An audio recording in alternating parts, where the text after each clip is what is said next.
اعوذ باللہ من الشیطان الرجیم بسم اللہ الرحمن الرحیم الم تر الى الذی حاج ابراہیم فی ربہ ان آتاہ اللہ الملک، کیا آپ کو معلوم نہیں ہے ان لوگوں کے بارے میں کہ جنہوں نے ابراہیم سے اس کے رب کے سلسلے میں حجت کی، اس لیے کہ اللہ نے اس کو حکومت عطا کی تھی۔ اذ قال ابراہیم ربی الذی یحیی و یمیت، جبکہ ابراہیم علیہ السلام نے فرمایا کہ میرا رب وہ ہے جو زندہ کرتا ہے اور مارتا ہے۔ قال ابراہیم ربی الذی یحیی و یمیت، اس نے کہا کہ میں بھی زندہ کرتا ہوں اور میں بھی مارتا ہوں۔ قال ابراہیم فإن اللہ یأتی بالشمس من المشرق، حضرت ابراہیم علیہ السلام نے فرمایا کہ بلا شبہ اللہ سورج کو مشرق کی جانب سے لاتا ہے، فأتی بها من المغرب، تو تم اس کو یعنی سورج کو مغرب کے جانب سے لے آؤ۔ فبہت الذی کفر، تو وہ جنہوں نے کفر کیا حیران و ششدر رہ گیا۔ واللہ لا یہدی القوم الظالمین، اللہ ظالم لوگوں کو ہدایت نہیں دیتا ہے۔ او کالذی مر علی قریۃ وہی خاویۃ علی عروشها، یا مارنا یا جلانا اس شخص کی طرح ہے کہ جو ایک گاؤں کے پاس سے گزرا، دراحالے کہ وہ بستی اپنی چھت پر گری پڑی تھی۔ قال انا یحیی هذه الله بعد موتها، اس نے کہا کہ اللہ اس بستی والوں کو کیسے زندہ کرے گا اس کے مرنے کے بعد۔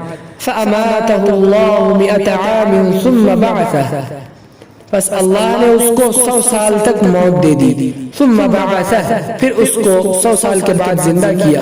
قال کم لبثت، اس نے کہا اللہ تعالیٰ نے فرمایا کہ تم کتنی مدت تک ٹھہرے؟ قال لبثت یوما او بعض یوم، اس نے کہا کہ میں ایک دن تک ٹھہرا یا ایک دن یا آدھا دن۔ قال بل لبثت 100 عام فانظر الى طعامك وشرابك لم يتسنه، اس نے کہا بلکہ تم 100 سال تک ٹھہرے تو اپنے کھانے اور پینے کو دیکھ کہ وہ اب تک سڑا نہیں ہے۔ وانظر الى حمارك، اور اپنے گدھے کو دیکھو۔ ولنجعلك آیة للناس وانظر الى العظام كيف ننشزها ثم نكسوها لحما، یہ سب اس لیے کیا تاکہ ہم آپ کو لوگوں کے لیے نشانیاں بنائیں، اور تم دیکھو اپنے ہڈی کی طرف کہ کیسے ہم اس کو ابھارتے ہیں، پھر ہم اس پر گوشت چڑھاتے ہیں۔ فلما تبین له، پس جب اس کے سامنے یہ بات واضح ہو گئی، قال اعلم ان اللہ علی کل شیء قدیر، تو اس نے کہا کہ اللہ ہر چیز پر قدرت رکھنے والا ہے۔ وَإِذْ قَالَ إِبْرَاهِيمُ رَبِّ أَرِنِي كَيْفَ تُحْيِي الْمَوْتَى، اور قابل ذکر ہے وہ وقت جبکہ ابراہیم علیہ السلام نے کہا کہ اے میرے رب تو مردے کو کیسے زندہ کرتا ہے؟ قال اولم تؤمن، اللہ نے فرمایا کیا آپ کو یقین نہیں آیا؟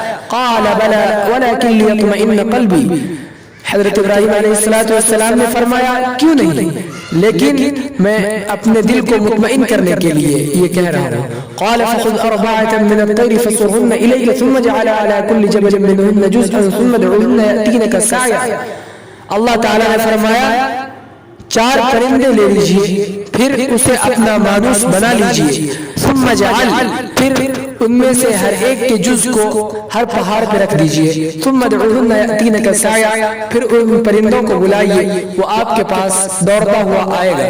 وَاعْلَمْ أَنَّ اللَّهَ عَزِيزٌ حَكِيمٌ، اور جان لو کہ اللہ زبردست ہے، بڑا ہی حکمت والا ہے۔ اقول قولی هذا واستغفر الله لي ولكم ولسائر المسلمين فاستغفروه انه هو الغفور الرحيم۔